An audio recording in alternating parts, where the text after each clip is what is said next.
Ross Fletcher, he's not an American. He joins us. He might be now, actually. I don't know. Ross Fletcher joins us now.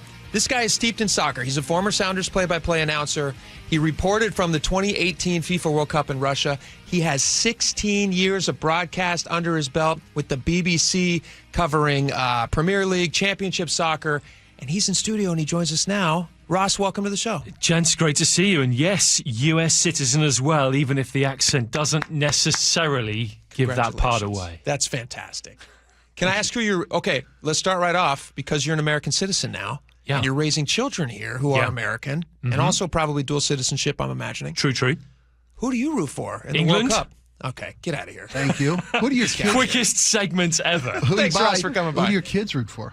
Both. They get to do both. Right, because they're American boys. Exactly. Yeah, right? They get to choose. So I'm perfectly happy with that. Do you like kind of smack on the back head when they use proper English? Do you make them speak American? Yeah, I'm trying slang, to get street. them to speak proper American English here. I had this thing the other day where I started talking about aluminium with people, and they said, "What the hell are you talking about?" I'm sorry, aluminum. Aluminium. We spell it wrong over there. Just for fun, can you also pronounce the word yogurt for the audience? Yogurt. There it is. All right, perfect. This is a high quality start. I like It is. this. Yes. We are rolling already. Forget a minute soccer. in. We're having All right. fun. I do want to get into soccer. I want to talk all about it. Can you start with, for anybody in our audience who doesn't watch World Cup, you've done a lot of reporting on this. You've been to some. I'd like to talk about Russia in just a second because you were there.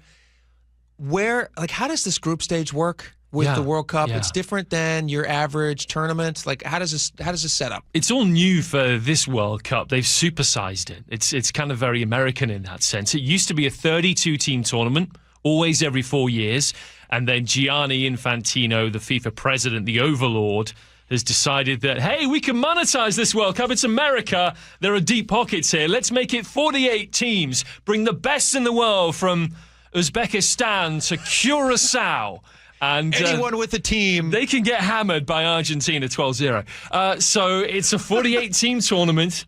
It's now 12 groups with 4 teams in each. Largest it's ever been. Yeah, it's never been this big. It's always been 32, and then before that, 16. So they've really gone large this time. It's so weird because if you're successful in the opening stages, then you make it out of that first round. And now if you win in your group now, you make it into the round of 32, which is where we started at.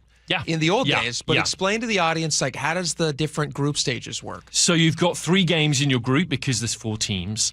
Top team and the second team will automatically go through to the round of 32. So quick math, that's 24 teams from the 12 groups. Thank you for the help with the math. And then I'm American. Yeah, you got to add another 8 teams to that to make it 32. How do you get those? That's where the octagon on the White House lawn comes in, right? Right, exactly. Then Donald Trump will just decide the next 8 teams that will make it through to the 32. Watch, they're into the field. But if FIFA have any say, it'll be the best 8 third-place teams from those 12 groups. Is that a judgment call or is it a point total call? It's down to points, but then without trying to get too complicated, when you only play 3 games in a pool, quite often you'll have the same number of points. Sure. Then you get into tiebreakers on things like goals scored, goals conceded, blah-de-blah-de-blah. It's confusing. Yeah, so top 2 teams go through. Top 2 teams. Then a whole bunch of third place teams. So if USA, who plays against Paraguay tonight, if they can win 2 games, it's a guarantee they'll make it in. Yeah. Okay, yeah, that's right. How far are they in a tough group? The USA? No, they got a relatively easy group, which is home field great. Home field advantage for the with that as well. They should make it through. So Paraguay tonight, who are kind of a lower ranked South American team, they're always kind of the little fish against Brazil, Argentina, all those. But they play the toughest teams in the world, so don't underestimate. Yeah, that's a very good point. And they'll want to prove a point on America's home turf. But then the US plays Australia next week here in Seattle, which will be awesome on the 17th. And again, Australia don't have a strong soccer pedigree, but they'll be competitive, they'll be athletic. And then it's Turkey in the final group game for the US, back down at SoFi, or the Los Angeles Stadium, as FIFA will call it. No sponsors, please, unless they're our sponsors. But like you say, Jake, 2 wins, that'll get them through. Even 1 win and maybe a tie will be good. Where does USA rank in the world with regard to this level of soccer? Yeah, so top 20 for sure. It fluctuates. They're not a top 10 team. So, I mean, outstanding success for me for this US team will be making it to the quarterfinals. That'd be crazy good success. And they've only been able to do that once, 2002, when they beat some really good teams, including Portugal. So I think last 16 is probably a good benchmark for this group of players. And the top 5 teams are probably Spain is very good. Yep. France. Yep. Portugal would be in there. Probably. Who else would you say are like Argentina, another defending champions? Argentina defending champions, and then you've got England and I was going Germany. to say, if you don't say England, they're not going to let you go back. Brazil's Yeah, well- always really competitive. They're very good. Brazil's like, they should be good, but their league has fallen off last few years. But yeah, you're right. It's defending champions Argentina, Lionel Messi playing in his 6th World Cup. That's insane. It's incredible. There's a bunch of really old players. I saw a story about this the other day. There's a bunch of like over 40-year-old dudes 40-year-olds, yeah. playing in this World Cup, more than there've ever been in the past. Yeah, Cristiano Ronaldo is one, the Portuguese giant. Who's just got the most magnificent thighs if you ever want to watch him as a physical specimen. But yeah, I'll be I often tuning in. click on What time stories are they about on? body parts Yeah. on men, so I would probably. there you go. Okay, you were at you've actually gone out of country to How many the World Cups have you covered? So I covered the one in Just the one Russia in Russia? 2018. Okay. Yeah, a lot of my background comes from Premier League and other soccer tiers in the UK and then the Sounders. But yeah, I went for 6 weeks to Russia What was that like? to make films there for the international broadcast. It was incredible because this is what I hope a lot of Seattleites will get to feel, see, touch in this World Cup is it's the melting pot of cultures. You might think, Russia and this repressive regime, of course, but people traveled from all around the world. And part of my job was to find those people and make films on people, culture, places, and how they mesh with the Russians. And I had one of the most amazing days where I was in this little backwater city called Yekaterinburg, sliced in the middle of Europe and Asia. And I was there to film the Senegalese fans arriving off a 25-hour sleeper train from Moscow because they were playing a game against, I don't know, Peru or someone the next day. And they'd organised a meet-up with some Russian volunteers who took them back to their apartment for lunch and gave them dumplings and borscht and all this stuff, and we were documenting it. And it was incredible seeing the fusion of these 70-year-old Russians who couldn't have been more open and welcoming. And you think of their regime, but the people are just people like us and want to get along. And then these Senegalese fans who arrive, you would think weary off this sleeper train. But no, they're pumped. They get out. They get all their drums and their shakers. And they just start this impromptu jam session on Yekaterinburg train station. And within 5 minutes, you've got these different fusions of people from all around the world just having a dance party in the middle of nowhere Russia. And that for me was what what World Cups are about. It's about getting to see other people and mix and kind of enjoy what is truly a global tournament. Were you able to enjoy the experience with them? Was there, you told me a little bit about this off the air, so I'm going to press you. I don't know if you meant to talk about this on the air, but there was some early morning imbibing. Yeah. But I guess if you're not from that part of the world, it's night to you. It's always happy hour somewhere, buddy. Yeah. This is the thing, right? This is a part of kind of welcoming the world to your city. So I was filming a Russian guy, 70-year-old, long-time sports journalist. I'll try and be quick on this. And he loved to go for a morning swim. And we said, okay, we're going to film you all day.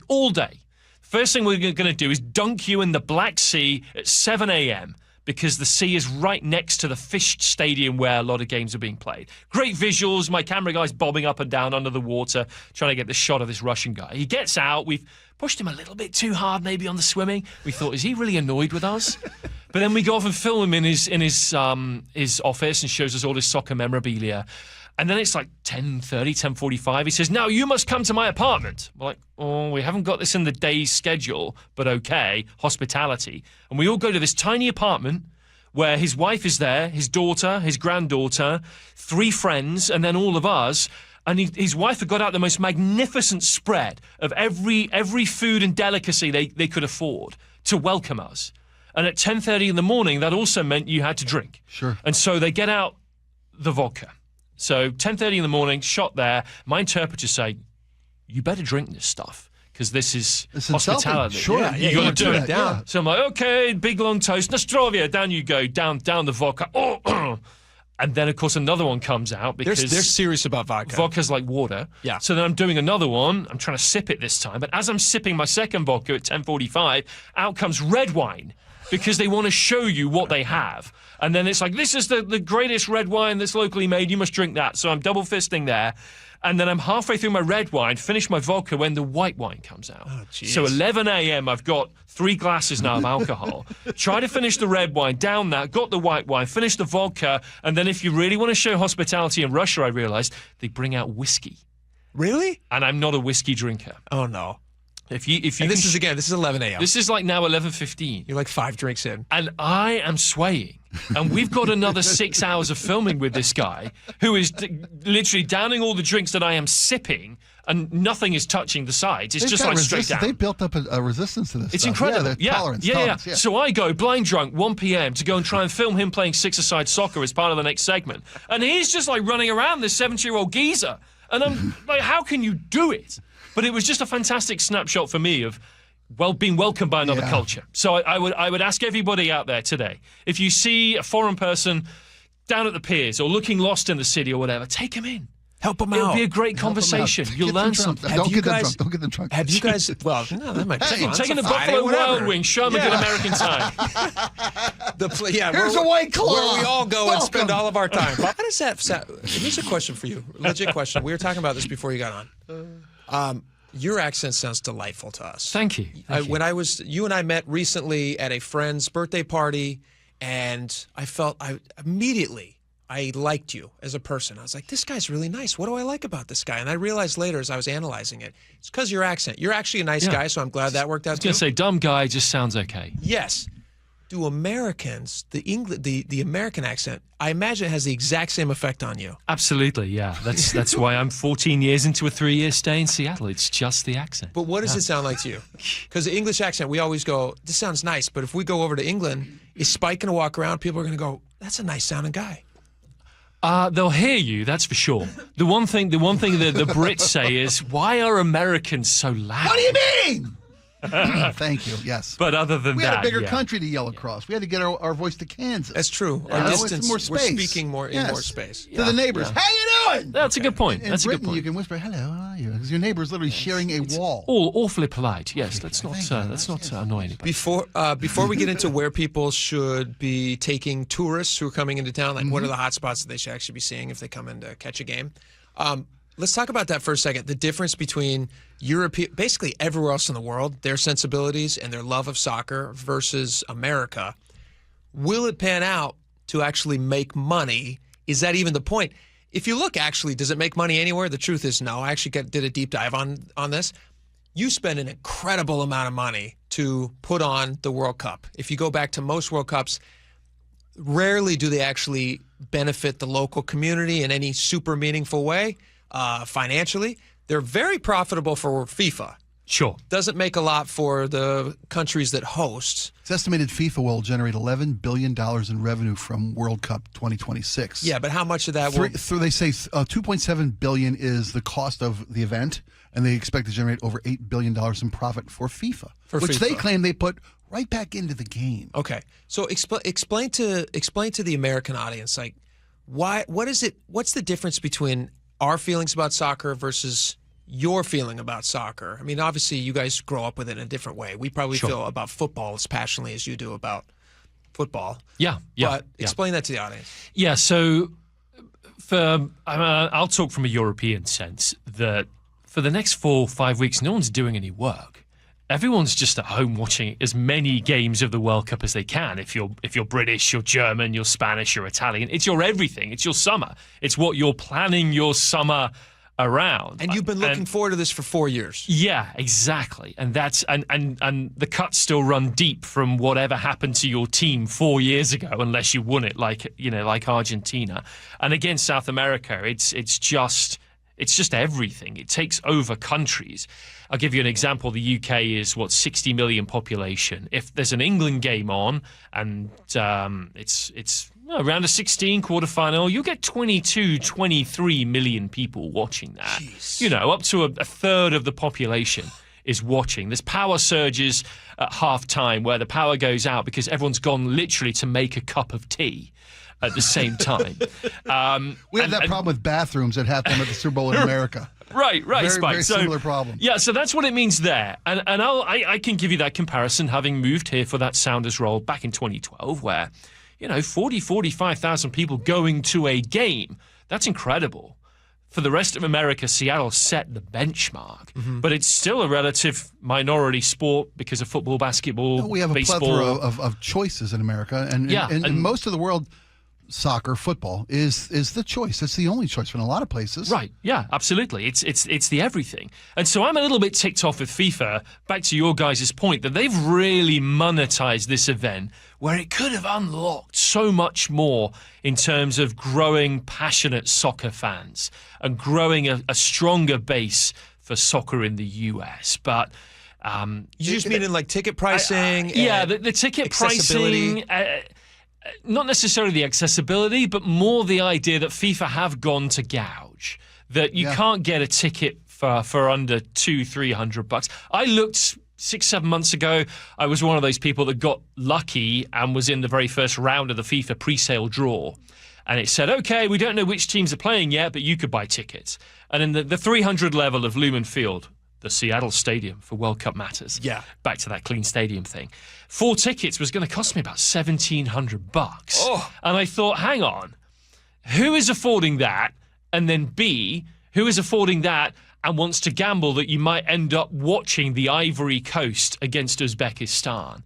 That ain't going to pan out for anybody. And that's left a bit of a sour taste in my mouth because I think this is a big missed opportunity by FIFA to grow the game, which is what they claim they are all about. And it is a really fun experience. I mean, like, if you watch, even just watching it on TV, it's great. It's really fun to watch. And you're totally right. Like, for local American fans who maybe don't have a huge connection to the sport, to be in that environment would make such a massive impression for watch the rest of their lives. the rabid fan bases. But they can't because you can't afford, like, who's going to, honestly, for any parent, are you really going to spend $300, $400 on a ticket for your kid who, I swear to you, by halftime is going to want to go home, isn't going to want the noise, all that stuff. And now you're out $800? Yeah, and I talk to you guys as a guy who cut me open and I'm going to bleed black and white soccer ball, but I'm not going to pay that money.